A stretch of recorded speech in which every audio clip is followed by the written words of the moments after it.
Gold trusted gold buyers. మీరు తాకట్టు పెట్టిన బంగారాన్ని విడిపించి ఈ రోజు ఉన్న మార్కెట్ ధరకు కొనబడను. అండ్ మీరు మరి మీ లైఫ్ చూస్తేనేమో కొంచెం ఎంతో కొంత పెయిన్ఫుల్లే లైఫ్నే మీరు అనుభవించారు. అలాంటిది ఆ బ్యాక్గ్రౌండ్ పెట్టుకొని మీరు అంటే ఎక్కువగా మీరు రాసిన సీరియస్ ఉన్నా కూడా కామెడీ అన్నది ఎక్కువ ప్రిఫరెన్స్ ఇచ్చారు మీరు.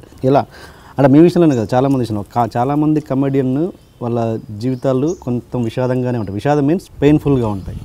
దీనికి ఏంటి లాజిక్ అసలు? ఆది సినిమాలో డైలాగ్ అందరినీ గుడ్ మార్నింగ్ చెప్పమంటూ ఉంటాడు.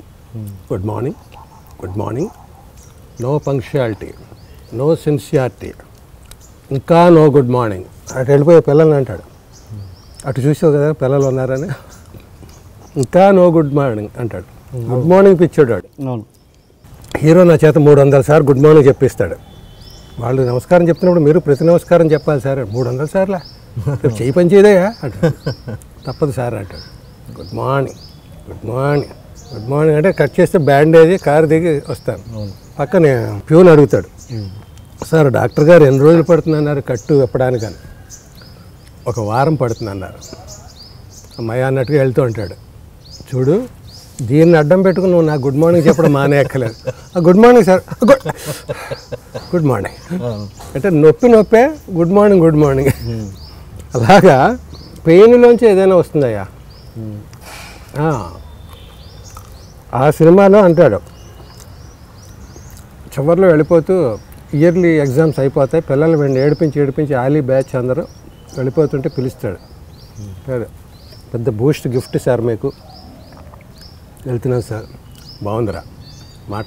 జీవితంలో నవ్వు ఉండాలి కానీ జీవితం నవ్వుల పాలు అయిపోకూడదు అని ఒక చిన్న మాట చెప్పి పంపిస్తాడు. అట్లా జీవితంలో హాస్యం ఉండాలి. ఒక రకంగా నవ్వుల పాలు అయిపోయిన జీవితంలోంచి కూడా హాస్యం వస్తుంది.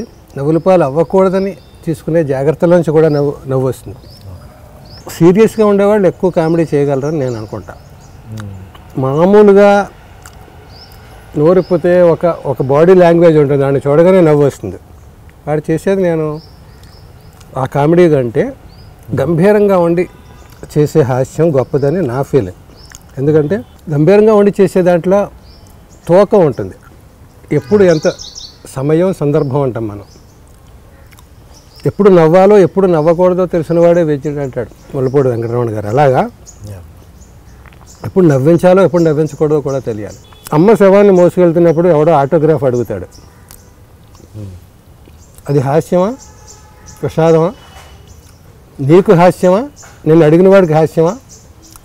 ఒక కమెడియన్ కనిపించాడు, వాడు అప్పుడే కనిపించాడు. అమ్మ పోయిందా బిడ్డ పుట్టిందా వాడికి అనవసరం. ఎల్బీ శ్రీరామ్ కనిపించాడు. నేనేమో పంచి జారిపోతూ అమ్మ శవాన్ని మోసుకెళ్తూ నేను ఉంటాను తడి బట్టలతో వాటితో. వాడికి ఆటోగ్రాఫా గుడ్ మార్నింగ్, సార్ శ్రీరామ్ గారు ఇలా వచ్చారేంటి సార్, ఇలా వచ్చారేంటి శవం మోస్తుంటే. నా బాధ ఎలా ఉంటుంది, వాడి ఆనందం ఎలా ఉంటుంది, ఏది హాస్యం ఏది విషాదం.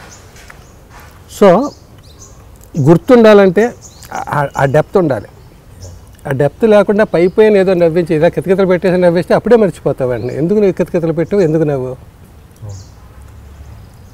అందుకని పెద్ద వాళ్ళు అందరూ తీసుకో, ఎవరైనా కూడా వాళ్ళ జీవితం. చార్లీ చాప్లిన్ తీసుకో, లండన్ నగర్ ఫుట్పాత్ల మీద సెల్లు పడుకున్నాడు కప్పుకోవడానికి ఏం లేకుండా. అతను ఈ హాస్యాన్ని ఎలా పోలిస్తాడంటే, ఒక గొర్రెల మంద ఉంది, ఆ మందలోంచి ఒక మేక తప్పిపోయింది, చిన్న పిల్ల.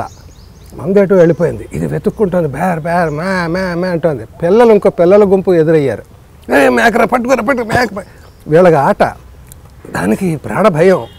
ఆ భయంతో అటు గంతులేసి వాడి మీద పడితే వాడు నవ్వి పక్కవాడు నవ్వి వినోదం వాళ్ళకి.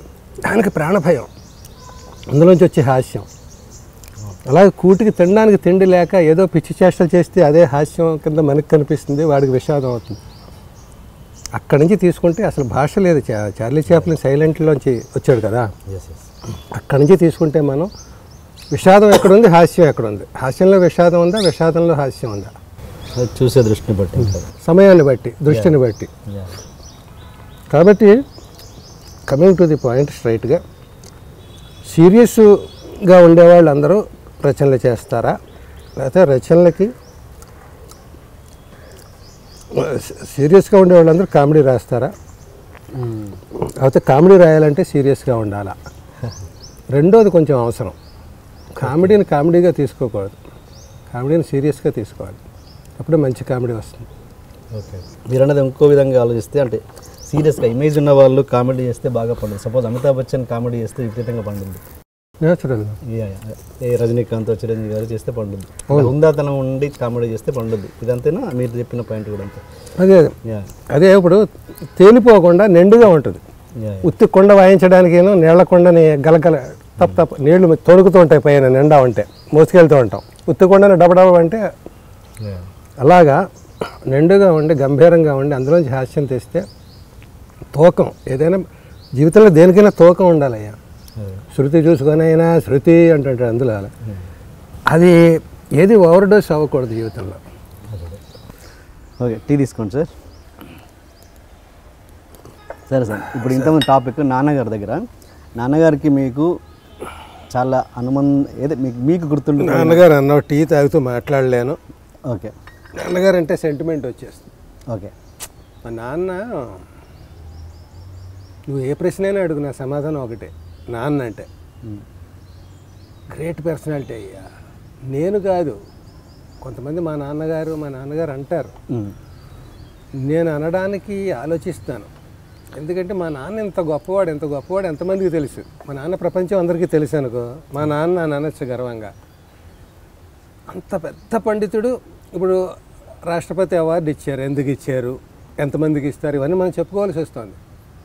మన పరిస్థితులు అది. ఇప్పుడు మీరు ఎందుకు చదవలేదు వేదం అంటే ఇవన్నీ ఆన్సర్లు వస్తాయి. ఎందుకనే చదవలేదు. మీరు డైలాగులు ఎందుకు రాయరు అంటారు, ఇంకో ప్రశ్న అది. దానికి రాస్తే చెప్పుకోవాలి నేను రాశానని. అలాగా కొన్ని గొప్ప విషయాలు మనం చెప్పుకుందే తెలియదు. ఎందుకు చెప్పుకోవాలి? ఆ గొప్పవాడు అంత గొప్పతనం సాధించి దేవుడు నేను గొప్పవాడిని వచ్చి చెప్పుకోవాలా?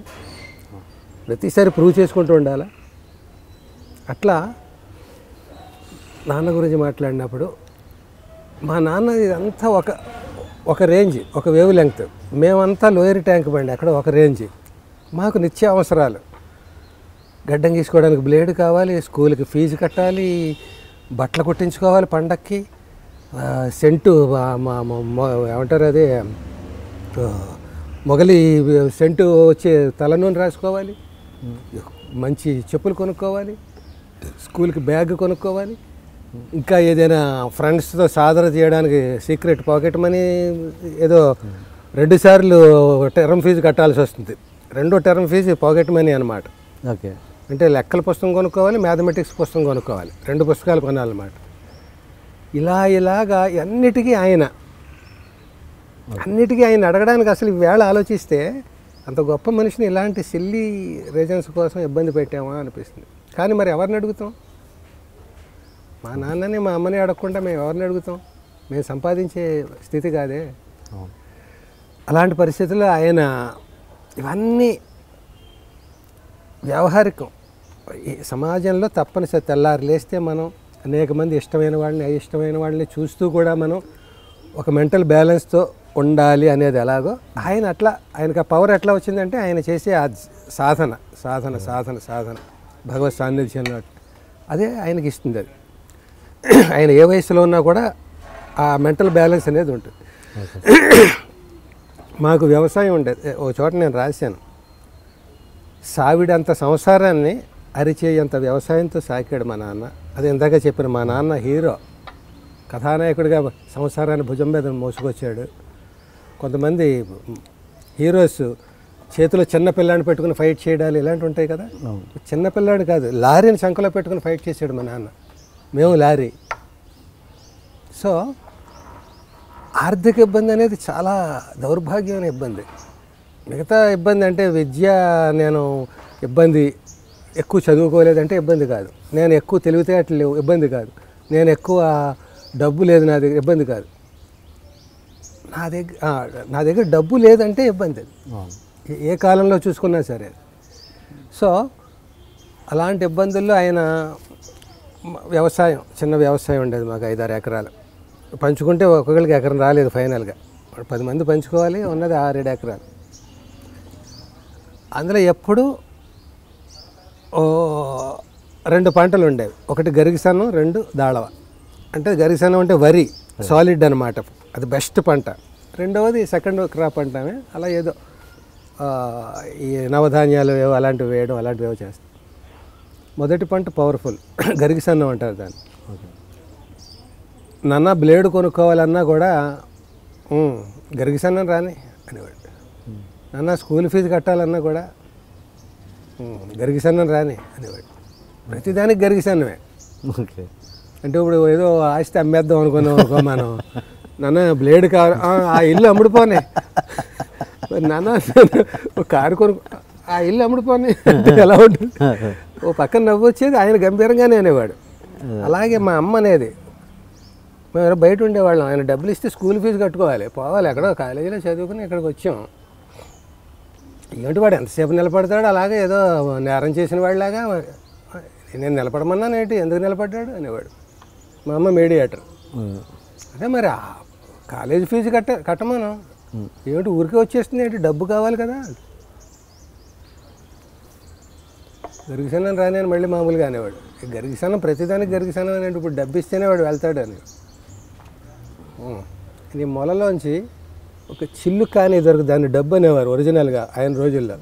ఇదిగో అనేవాడు. ఏమిటది అనేది మా డబ్బు. డబ్బు కావాలన్నావు కదా, నా దగ్గర ఏముంది డబ్బు. ఈ డబ్బు మొలలో ఎందుకు ఉంటుందంటే పంచి లాక్ అన్నమాట, ఇది జారిపోకుండా. అప్పుడు డ్రైవర్లు ఏవి ఉండవు, ఇదే కట్టుకో, దాన్ని లాక్ చేస్తే ఆ డబ్బు అనమాట. అందుకు చిల్లు డబ్బు ఉండేది. ఇంకా నువ్వు లాగాలి తప్ప ఆ డబ్బు తీస్తే తప్ప రాదు. అది తీసి ఇదిగో డబ్బు అనేవాడు. అదే అక్కడ డబ్బు అనేవారు. ఇక్కడ మా ఈ ఏరియాలో అయితే పైసలు అంటారు, పైసలేవి అంటారు ఇక్కడ, అక్కడ డబ్బులు అంటాం. డబ్బు అంటే ఇది. అలాగా ప్రతిదానికి డబ్బు డబ్బు అనేవాడు. చివరికి ఇచ్చేవాడు పాపం. ఎక్కడో పుస్తకంలో ఏదో 100 నోటు ఉంటే 100 నోటు అంటే ఇప్పుడు మన 2000 నోటుకి 10 నోట్లు ఉన్నట్టు అనమాట. తీసి ఇచ్చేవాడు. అంటే ఆ రకంగా పాపం చేసుకున్నాం. ఆయన విద్య చదవకపోవడమే కాకుండా అలాంటి గొప్ప దైవస్వరూపాన్ని ఇలాంటి చిన్న చిన్న వాటికి డిస్టర్బ్ చేసి డిస్టర్బ్ అయ్యారా? తప్పదు జీవితం. అంటే మీరు ఆయన డిస్టర్బ్ అయ్యారని మీరు అనుకుంటున్నారా? అంటే మా నాన్న టైప్కి అయిపోతే కాలు మీద కాలు వేసుకుంటాం. ఏంటంటే నాన్నగారు డిస్టర్బ్ అయ్యారని మీరు అనుకుంటున్నారా? మీరు డిస్టర్బ్ చేశాను అంటున్నారు. నాన్నగారు డిస్టర్బ్ అయితే నాన్న గొప్పతనం ఏముంది, అయ్యాడేమో అని మా ఫీలింగ్ చాలు. అప్పుడు ఆ వేళ మేము అనుకోలేదు నాన్న డిస్టర్బ్ అవుతాడు, చేయకూడదు తప్పు అని. అలా అంత ఉండేది కాదు. ఉండేది నాన్న గొప్పవాడని ఎప్పుడు నరాల్లో ఉండేది. నాన్నని డిస్టర్బ్ చేసినాం అనే కంటే మన అవసరం గొప్పది కాబట్టి డిస్టర్బ్ చేసినాం అనేది అనుకున్నామా, అనుకుంటే ఏ పర్సెంటేజ్ అనుకున్నాం అనేది మ్యాటర్ కాదు. ఇప్పుడు అయిపోయింది కదా, గతం తలుచుకోవడం కదా, ఎంత డిస్టర్బ్ చేసాం, ఎంత తప్పు చేసాం అని ఈవేళ అనుకుంటాం. ఈవేళ పోస్ట్ మార్టం అన్నమాట. And for more videos, please subscribe to iDream. Please subscribe to iDream. Please subscribe iDream. And please subscribe to iDream. For more videos, subscribe to iDream. please like, share and subscribe to the channel. Congratulations, iDream. Subscribe to iDream. Subscribe to iDream. So subscribe to iDream Media. iDream ki iDream team andarki huge congratulations. Please subscribe iDream Media. Please subscribe to iDream. Subscribe iDream. Please subscribe to iDream. iDream అంటే నా కళల channel subscribe చేసుకున్న నోరు తిరుగుతలేదు, మీరైతే గంట గుర్తు కొట్టండి. For more such videos, please subscribe to iDream. Subscribe to iDream. Please subscribe to iDream. Please subscribe iDream Media. Please do subscribe to iDream. Please subscribe to iDream Media. For best entertainment and information, please subscribe iDream. And don't forget to subscribe to iDream.